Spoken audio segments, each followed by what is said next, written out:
Hello, my name is Benjamin Hart. I'm an American attorney and the managing director of Integrity Legal here in Bangkok, Thailand.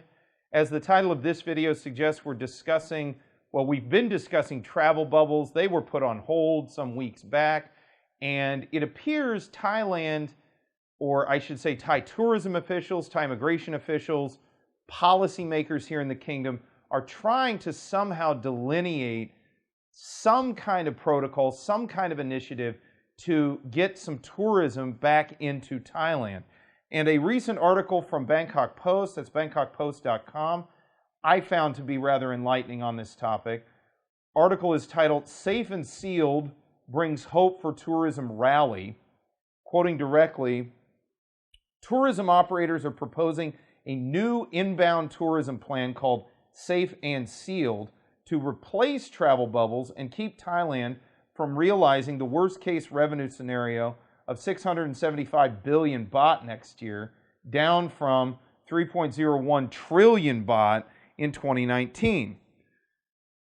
And they go on to quote directly from Tourism Minister Pipat Ratchakitprakarn, quoting further, "Safe means we will select only guests from a city with a record of no infections for at least 30 days, and they can travel under the sealed conditions provided by tour operators in designated hotels and provinces that agree to welcome those tourists."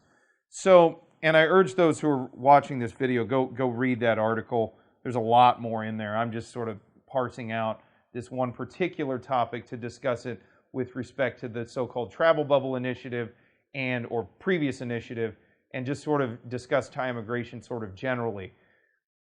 Thai tourism officials, I think even Thai immigration officials, I think anybody at a policy level here in Thailand would agree the lack of tourism is very concerning, especially as tourism accounts for a substantial portion of GDP here in the kingdom.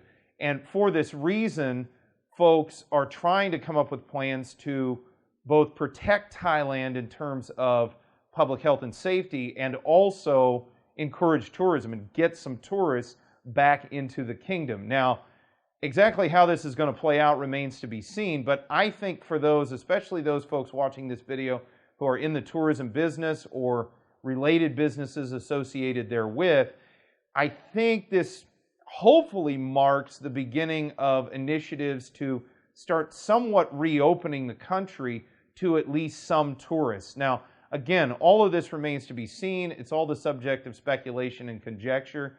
We will be keeping you updated on this channel as things progress, but at least for the moment, things look at least to be showing some signs of promise, that some slight light at the end of the tunnel with respect to the ending of the shutdown here in Thailand, and hopefully the recommencement of tourism in the coming months ahead.